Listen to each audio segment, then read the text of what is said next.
Alright guys, so understanding the basic Git commands is very cool as a developer that you are. So it helps you so much more that you can basically push code to your GitHub and extract code from your GitHub without any problem. So it kind of fastens the rate at which you do your work and also gives you more knowledge about version control.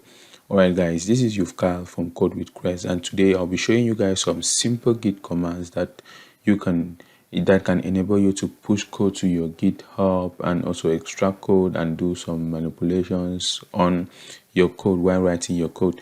Alright, so the first thing you will have to do is to initialize your Git. For instance, you are going to your terminal on your editor. If you're using the Visual Studio, you just come to terminal here and you click on new terminal. So I'm already there. So the first thing you have to do is to use the git init. So git init is just like you initializing git on this repository. So if you click, so you see it was already initialized because I did it already. So it's saying you initializing your git repository. So the next thing I have to do now here, you can check on your status. For instance, you say git status to check on the status. So here you see we have the files looking at red, meaning they have not been added yet to the list which is ready for commit. So if you say git add with a full stop, meaning it should add all of included files, you will have this. So if you go to git status now, you discover that everything changes color. That is, changes color to kind of something like green. So when it is this way, now your files are ready for commit. So the next line of command you want to enter now is git commit. So you are committing all these files to be ready to, that is, you can merge it with some other code or push it somewhere.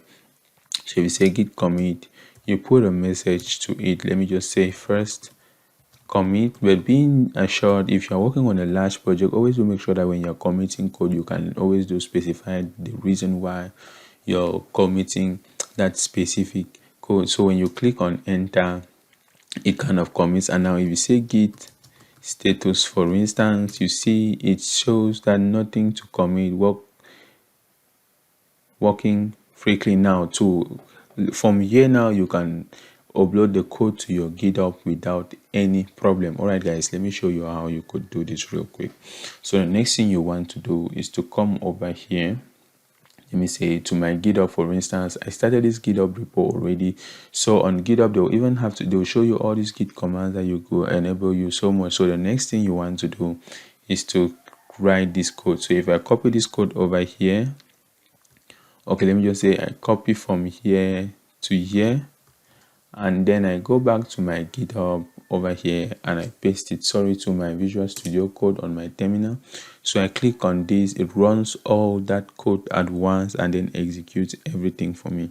So this is it, and it said branch main set up to track remote branch main. This is from origin. Now if I go back to here, you see this is what we had, meaning there was nothing here. If I refresh this page now, for instance, you see it have tracked this, which are the things I just committed and then I uploaded to my GitHub.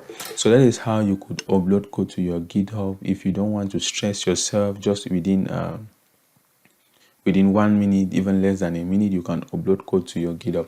All right, now let me say if you have been working on your code the whole day. For instance, let me just say I added something here like let me say font size larger, for instance, and I save, and then I also come to the nav here and I just give, like, let me just say I just gave a class of nav, then I save. If I come over here to my git and I say git status, I want you guys to see. So if I say git status, you see it still reads all the modifications I've done. So it's telling me the modifications I've done, and it can keep track of the modifications you are doing. So there's a time you can reverse your code, there's a time you can create another new branch, like git branch. You like write the name of the branch, you can switch from one branch to another, you work on a different branch. When the code is perfect, you can now merge it with the other branch.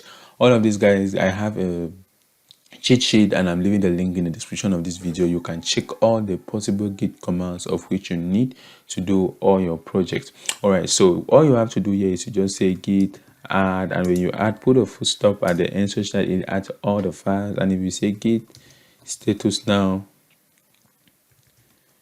status, you see the status changes. Now you say git, you commit all of these files, and you add a message of commit. Let me just say version 1.1, for instance. Maybe it's your code you are writing, and then you just want to keep track of every possible update you're making. So the next thing you have to do now is just to use git push. So when you say git push, you're pushing it to your main branch, and then that is on GitHub. If I click git push, it pushes this to GitHub.